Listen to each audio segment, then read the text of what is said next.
Assalamualaikum warahmatullahi wabarakatuh.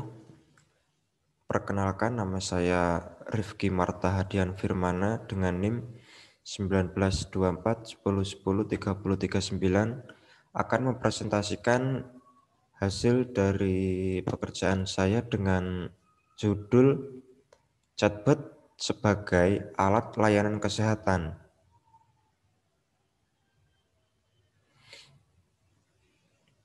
Sejak ditemukannya virus corona atau COVID-19,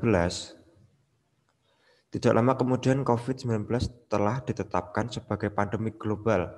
Di saat yang sama, hal ini menjadi sebuah tantangan besar bagi rumah sakit atau staf perawat kesehatan untuk mengendalikan jumlah kasus yang semakin hari semakin tidak terkendalikan.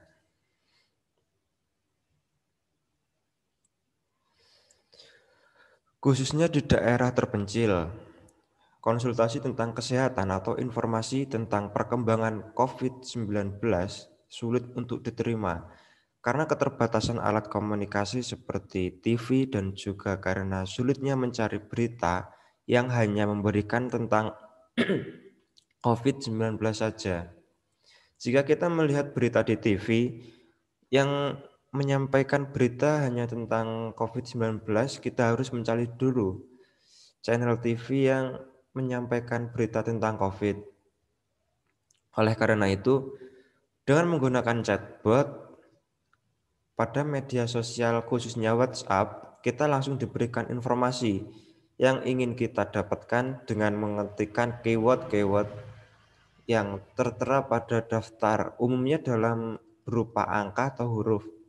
Jadi menjadi sangat jelas bahwa jika chatbot yang dirancang dan digunakan secara efektif dan membantu semua orang, terutama yang tinggal di daerah terpencil.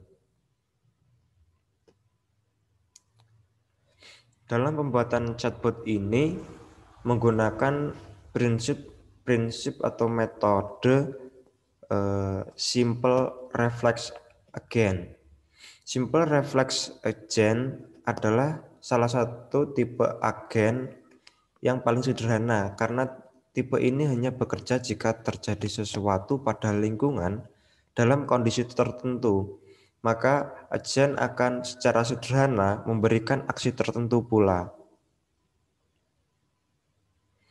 Berikut ini adalah contoh dari atau screenshot chatbot yang saya screenshot sendiri dari HP saya. Yang kiri adalah dari Indonesia sendiri dan yang kanan adalah dari WHO atau yang internasional. Jadi pada gambar yang tampil di layar dapat dilihat apabila kita chat dengan keyword tertentu, contohnya seperti hello untuk yang Indonesia dan hai untuk yang WHO atau internasional, maka akan langsung dibalas dengan fitur-fitur yang dapat kita akses dengan mengetikkan ABCD atau 123, maka kita akan diberi balasan sesuai dengan apa yang ada di fitur tersebut.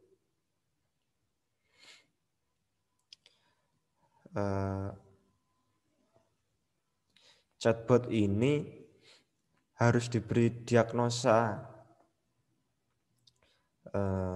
apakah telah memenuhi persyaratan sebagai seorang penderita atau suspek dengan cara memberikan pertanyaan-pertanyaan seputar keadaan tubuh kita seperti suhu atau apakah kita sedang demam.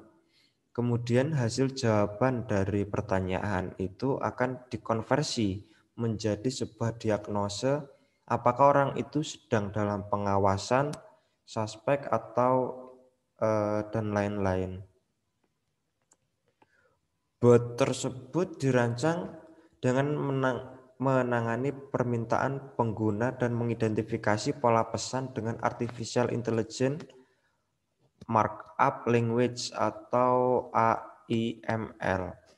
AIML ini adalah bahasa scripting interpreter yang merupakan turunan dari Extensible Markup Language atau XML dengan fungsi yang lebih spesifik.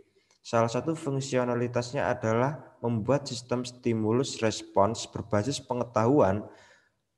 Dokumen AIML terdiri dari objek-objek yang dipisahkan oleh tag-tag tertentu seperti layaknya dokumen XML atau HTML. Dan tujuan dari chatbot ini adalah untuk memastikan pengguna merasa seperti sedang melakukan percakapan atau interaksi dengan dokter atau agen kesehatan lainnya.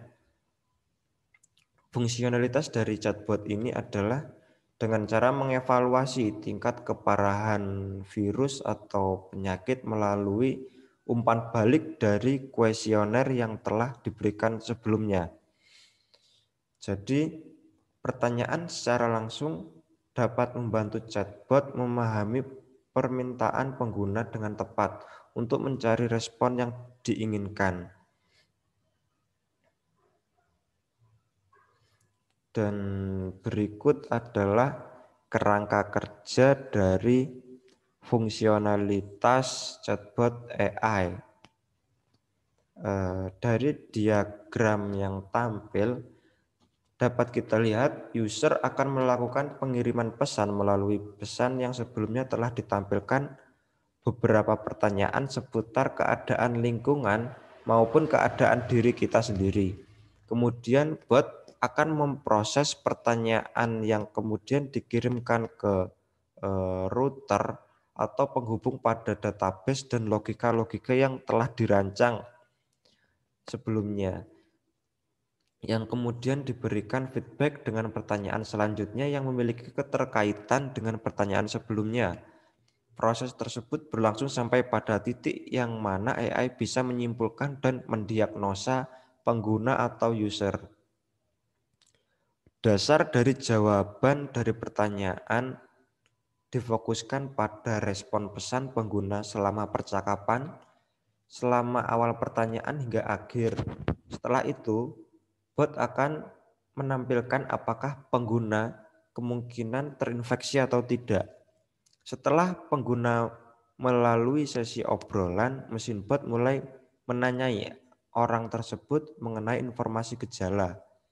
Setelah mendapatkan semua detail informasi yang diperlukan, bot menentukan persentase keparahan virus yang dialami pengguna. Bot akan memberi saran atau tindakan apa yang harus dilakukan, serta memberikan informasi mengenai tindakan pencegahan segera. Dan sekian presentasi dari saya. Apabila ada salah kata, mohon maaf. Wallahul muwaffiq ila aqwamit thoriq. Wassalamualaikum warahmatullahi wabarakatuh.